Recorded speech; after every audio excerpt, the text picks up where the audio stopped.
घर के लिए जाएगा। तो पहले तो हम लोग सफारी चलेंगे, सफारी के बाद जू चलेंगे। तो राइट साइड से तो आपको एरिया दिखेगा, ये पूरा एरिया जू का एरिया है, यानी कि चिड़ियाघर का एरिया। और ये जो आप जू का एरिया देख रहे हो, इसकी जो टोटल क्षेत्रफल है ये 125 एकड़ में फैला हुआ है। इसमें जो वन्य प्राणी होंगे वो केज के अंदर है और आप लोग सब खुले में हो। बट जो वन्य प्राणी भी हम लोग देखने भी जा रहे हैं वो सब खुले में घूम रहे हैं और उसका हम लोग केज के अंदर, यानी कि यहाँ पर जो वन्य प्राणी है तो वहाँ हम लोग अंदर में है, बट यहाँ पर जो वन्य प्राणी होंगे वो अंदर में होंगे, हम लोग से बाहर। देखिए अभी तो आप सफारी घूम रहे हो, ये एशिया का सबसे बड़ा मानव निर्मित सफारी, कंप्लीट सफारी मैनमेड है, मनुष्य द्वारा निर्मित सफारी। तो देखिए इस सफारी में वन्य प्राणी का दिखना नहीं, उसके मूवमेंट के ऊपर ज़्यादा नहीं। कभी कभी ये पास दिखते हैं, कभी कभी ये दूर दिखते हैं, कभी कभी ये दिखते भी। अब वो जाने के बाद ही कंफर्म हो पाएगा फिर उसकी जो मूवमेंट है वो कैसे। तो हम लोग आगे से 4 सफारी चलेंगे, बट अभी एक सफारी में हमारा फिर मेंटेनेंस का काम चल रहा है, तो वो सफारी भी हम करेंगे। बट वहाँ जो वन्य प्राणी उसको आपको टिकट करवा सकते, उसको भी आपको दिखाया जाए। एक्चुअल में बैट सफारी के अनुसार मेंटेनेंस का काम चल रहा है, तो भालू सफारी को फिलहाल बंद रखा है। तो आपको भालू भी जाते जाते ट्रोल में दिखाएंगे और बाकी सफारी के वन्य प्राणी सफारी के अंदर घूम करेंगे। इसमें अभी आपको ओपन में डियर, टाइगर और लायन जैसे वन्य प्राणी चलते पीछे घूमते हुए नजर आए। तो अभी हम लोग सफारी को अभी एक एक करके कंप्लीट करते हैं और भालू हम लोग जाते जाते पहुँच रहे हैं।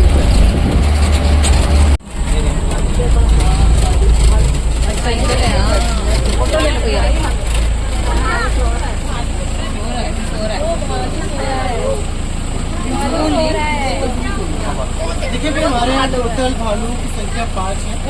एक भालू तो यहाँ पर दिख रहा है, हो सकता है बाकी 2 भालू उसके अंदर चले जाते हैं और 2 भालू उसके अंदर। एक्चुअली यानी कि छोटे इंक्लूजन में 5 भालू को एक साथ छोड़ते नहीं बनता। अगर हम लोग 5 को छोड़ देंगे तो ये आपस में मिल जाते हैं, इस वजह से भालू को अलग अलग रखना पड़ता है। अभी जो आप भालू की प्रजाति देख रहे हो ये इंडियन स्लोथ वेयर यानी कि स्थानीय पहाड़ी भालू, और ये भालू आमतौर पर पूरे छत्तीसगढ़ में पाया जाता है।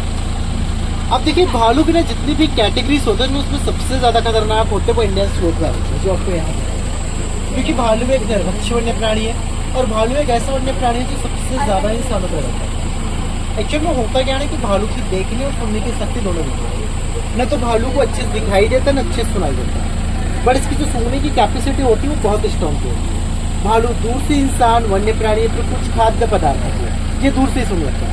इस वजह से भालू को सफारी के अंदर दीमक, चींटी, मधुमक्खी ढूंढने में बिल्कुल भी प्रॉब्लम नहीं है। जहाँ पास लगे कि भालू को दीमक, चींटी वगैरह ये खुद में स्टार्ट कर देते हैं। और भालू के जो नाखून होते हैं ना इतनी स्ट्रॉन्ग और इतने नुकीले होते हैं कि आराम से ये 4 से 5 फीट गहरा गड्ढा खोद सकता है।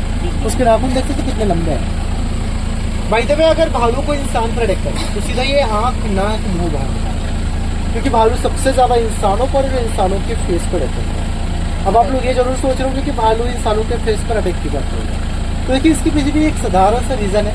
जब भी भालू अटैक करता है किसी पर तो वो पैरों के बल खड़ा हो जाता है, और जब भालू पैरों के बल खड़ा होता है तो उसकी हाइट हमारी हाइट से ऊपर चली जाती है, और उनके जो पंजे का लेवल हमारे फेस के लेवल का है, तो वो सीधा पकड़ता और खींचता है। और ऐसा कि भालू के पंजे में जो आ गया है वो निकलना कन्फर्म, चाहे वो आपकी आँख हो, चाहे मुँह, चाहे होंठ हो, चाहे आँख। कई बार ऐसा भी हुआ है कि उसने सिर पर अटैक किया तो भेजा भी बाहर निकाल दिया। तो देखिए ये सब चीज़ मैं आपको डराने के लिए बिल्कुल नहीं बता रहा हूँ, आपको सतर्क करने के लिए। कभी न कभी आप जंगल घूमने जाते हो, अब सोचिए कि जिस एरिया में आप जंगल घूमने गए वहाँ पर भालू का एरिया है, अब अचानक से भालू आ जाए तो आप क्या कर सकते हो? कुछ कर सकते हो आप लोग? कुछ तो करोगे। अब देखिए ऐसा है कि वो तो सिचुएशन के ऊपर डिपेंड करेगा। अगर भालू बहुत ज़्यादा ही पास है तो जो भी करेगा भालू करेगा, आप कुछ नहीं कर सकते। ठीक है, बाकी में अगर कुछ चांसेस बनते हैं तो बच सकते हो, बाकी तो भालू के ऊपर छोड़ दो। एक्चुअली में होता क्या ना कि भालू को तो आप भालू से तेज भाग नहीं सकते। ठीक है, अब रही बात पेड़ में चढ़ने वाली, तो आपको बता दूं भालू आपसे जल्दी पेड़ में चढ़ जाता है। और रही बात मरने की एक्टिंग करने वाली बात, तो आप ही लोग सोचो कि सामने भालू रहेगा तो कौन कौन मरने की एक्टिंग कर सकता है। एक्चुअली बता दो मैं आपको, भालू का साउंड इतना खतरनाक सीधा चलता है, वो आपकी गलत फहमी। ठीक है, भालू चलता सीधा है, पीछे नहीं चलता, पीछे देखकर नहीं चलता। एक्चुअल में होता क्या है कि लोगों को डाउट इस वजह से होता है कि भालू क्या है ना, दीमक चींटी वगैरह बहुत ज़्यादा खाता है, तब उनको चाहिए दीमक चींटी। अब वो दीमक चींटी चाहिए तो वो तो मिलेगा उसको नीचे में, अधिकतर जो घास वगैरह, मिट्टी वगैरह रहता है। तो डिजाइनिंग देख सकते हो जुरासिक पार्क के जैसे बनाया गया। देखिए यहाँ तो पार्क में डबल गेट सिस्टम है, और यहाँ पर डबल गेट सिस्टम इस वजह से दिया गया है तो अंदर वन्य प्राणी में बाहर ना सके।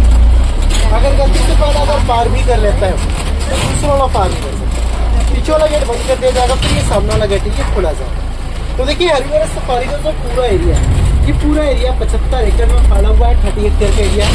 और यहाँ पे से आपको जितने भी वन्य प्राणी सभी शाकाहारी, यानी कि घास फूस खाने वाले, तो यहाँ पर सबको नीलगाय, चीतल, सांबर और काला हिरण जैसे वन्य प्राणी देखने को मिलेंगे।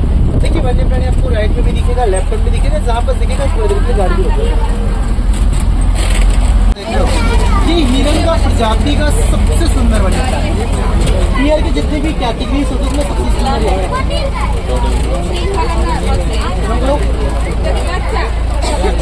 अब वो देखो, वो जो देख रहे ना छोटा सा बच्चा, वो ब्लैक बक का बच्चा है, काला हिरण। अब आप लोग बोलोगे काला तो दिख नहीं रहा है, तो आपको बता दो कि ब्लैक बग में होता क्या है ना कि तो मेल का जो कलर रहता है वो ब्लैक और व्हाइट,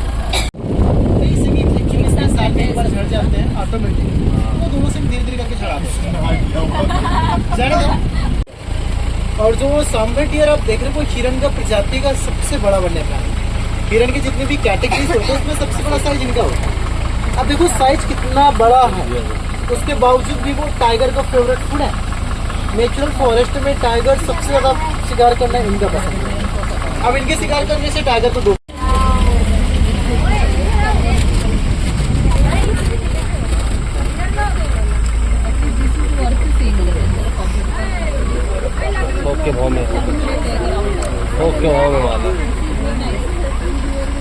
अब देखिए यहाँ पर सब लोग स्पॉटेड डियर देख रहे हो, राइट में भी लेफ्ट में भी।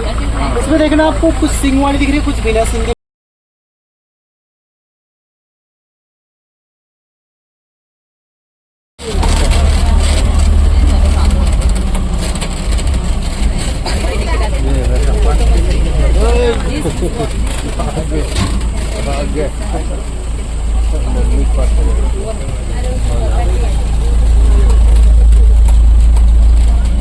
भालू में आपको वाकयात दिखाया था, अब बारी टाइगर।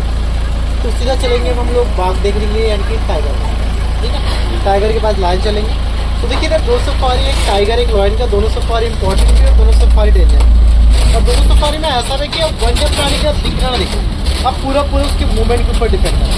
अगर वो चलते फिरते रहते तो दिखने के चांसेस ज़्यादा होते हैं, बट कहीं पर वो बैठ गया या फिर सो गया तो उस कंडीशन में थोड़ा सा मुश्किल जाता दिखेगा। वो जाने के बाद ही कंफर्म हो पाएगा कि उसका मूवमेंट कितना बेहतर है एक करके। और यहाँ पर टोटल टाइगर की संख्या 5 है, जिसमें एक नर एक मादा और उसके 3 बच्चे भी 1.5 साल प्लस के बच्चे हैं। और यहाँ पर जो बच्चे दिखेंगे वो सभी बच्चे भी 1.5 साल प्लस के बच्चे हैं, जिनके 1.5 ईयर प्लस के बच्चे हैं। तो यहाँ पर ऐसा कि आपको भी ओपन में केवल 3 बच्चे, लेकिन इस फैमिली से मेल फीमेल आपको साथ में नहीं।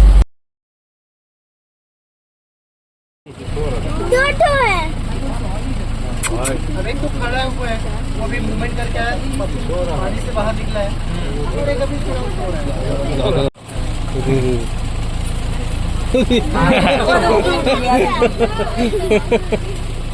वो भी समझ कर ऐसा करता है। देखो सबसे बढ़िया तो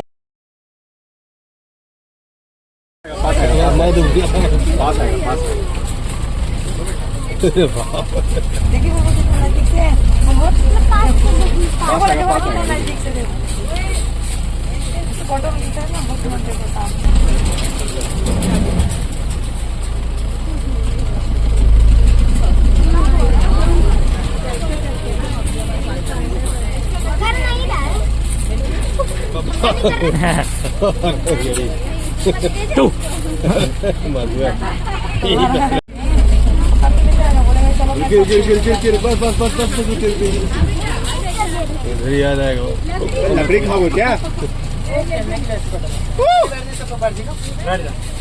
मत रहने दी बैठो बैठो बैठो तगड़ा है। अब ऐसा ना टाइगर एक हफ्ते में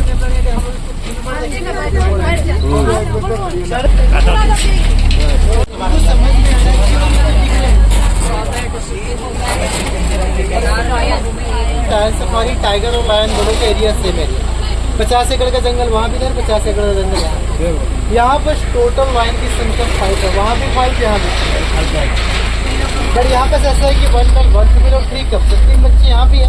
बट यहाँ जो बच्चे वो तीनों की तीनों फीमेल बच्चे, वहाँ पर 2 मेल बच्चे। इतना मिक्स हो गया है कि अगर वो घास